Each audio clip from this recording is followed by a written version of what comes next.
నమస్తే అండి, నేను మీ సంజయ్ శ్రీపతి. అమృతస్య పుత్రః గ్రంథం నుంచి లాస్ట్ ఎపిసోడ్లో స్త్రీ జాతికి ఆదర్శం అన్న చాప్టర్ తెలుసుకున్నాం. ఈరోజు స్త్రీ విద్య ఆదర్శం అనే చాప్టర్ గురించి తెలుసుకుందాం. ముందుగా శిష్యుడు: స్వామి, మన స్త్రీలకు సరిపోయే విద్య ఎలా ఉండాలి? వివేకానంద స్వామి: మతం, కళలు, శాస్త్ర విజ్ఞానం, ఇంటిని శుభ్రంగా ఉంచుకోవడం, వంట చేయడం, బట్టలు కుట్టడం, పరిశుభ్రత మొదలైన ముఖ్యమైన విషయాలను నేర్పించాలి. వారి చేత నవలలు, కల్పిత సాహిత్యం మొదలైన వాటిని చదివించడం మంచిది కాదు. వారి కళ్ళ ముందు ఆదర్శవంతమైన వ్యక్తిత్వాలను ఎల్లవేళ తారాడనివ్వాలి. దాని ద్వారా వారిలో నిస్వార్థమైన ఉన్నత ఆదర్శాల పట్ల భక్తి పెంపొందుతుంది. సీతా, సావిత్రి, దమయంతి, లీలావతి, ఖానా, మీరా మొదలైన ఉదాత్తులైన స్త్రీమూర్తుల చరిత్రల్ని వారి మనస్సుల ముంగిటికి తేవాలి. తమ జీవితాలను ఆ ఆదర్శాలకు అనుగుణంగా మలుచుకునేందుకు కావలసిన ప్రేరణను వారికి అందించాలి.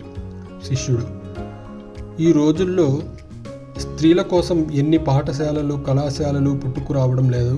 ఎంతమంది పట్టభద్రులై BA, MA డిగ్రీలు పొందడం లేదు?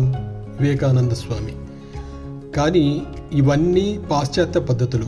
మన సొంత ఆదర్శాల స్ఫూర్తితో, మన మతంలో విధించిన పద్ధతుల స్ఫూర్తితో ఎన్ని పాఠశాలలు స్థాపించబడ్డాయి? అయ్యో, ఇటువంటి విద్యా విధానం మన దేశంలోని పురుషులకే లేదు. ఇంకా స్త్రీల సంగతి చెప్పేదేముంది? లేకపోతే ఇంత దిగజారిన పరిస్థితికి మన దేశం ఎలా చేరుతుంది? విద్యను అందరికీ అందించి జ్ఞానోదయాన్ని కలిగించకపోతే దేశం ఎలా అభివృద్ధి చెందుతుంది? విద్యా సంస్కారానికి నోచుకుని భవిష్యత్తుకు ఆశాజ్యోతులు కావలసిన మీలాంటి కొద్దిమంది కూడా ఈ దిశగా నిజమైన ప్రయత్నాలు చేస్తున్నట్టు కానీ, శ్రమిస్తున్నట్టు కానీ కనిపించడం లేదు. స్త్రీలకు, సామాన్య ప్రజానీకానికి విద్య నేర్పడానికి ప్రయత్నాలు జరగకపోతే పరిస్థితులను చెక్కబడడానికి మనం ఏమి చేసినా అది ఎందుకు కొరగాదని రూఢిగా తెలుసుకోండి. ఈ పని కోసం కొందరు బ్రహ్మచారిణులను తయారు చేయాలని నా మనసులో ఉంది. ఈ బ్రహ్మచారులు కాలక్రమంలో సన్యాస దీక్ష తీసుకొని దేశంలోని ప్రతి గ్రామానికి వెళ్ళి విద్యా వెలుగును అక్కడి సామాన్య ప్రజానీకానికి అందజేస్తారు. బ్రహ్మచారిణులు అదే విద్యను స్త్రీలకు అందిస్తారు. ఇదంతా మన దేశపు సంప్రదాయ పద్ధతులలోనే జరగాలి.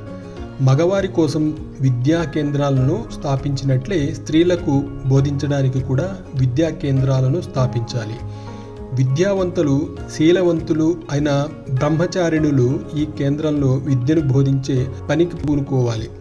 చరిత్ర, పురాణ గాథలు, కుటుంబ నియంత్రణ, లలిత కళలు, ఇంటి పనులు, మంచి నడవడికి దోహదం చేసే సూత్రాలను ఆధునిక విజ్ఞాన శాస్త్ర సహాయంతో బోధించాలి.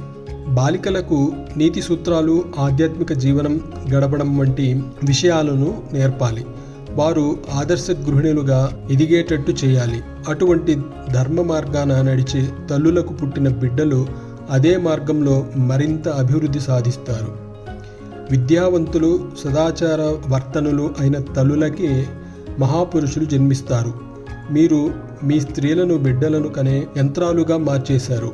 ఓ దైవమా, మీరు నేర్చుకున్న విద్యకు ఫలితం ఇదేనా? స్త్రీలను ఉద్ధరించడం, సామాన్య ప్రజానీకాన్ని మేలుకొల్పడం ముందుగా జరగాలి. అప్పుడే మన భారతదేశానికి నిజంగా మంచి జరుగుతుంది అంటూ స్త్రీ విద్య యొక్క ప్రాముఖ్యతను గురించి స్వామి వివేకానంద తన శిష్యునికి చెప్పడం జరిగినది. మరొక ఎపిసోడ్లో నిజమైన విద్య గురించి తెలుసుకుందాం.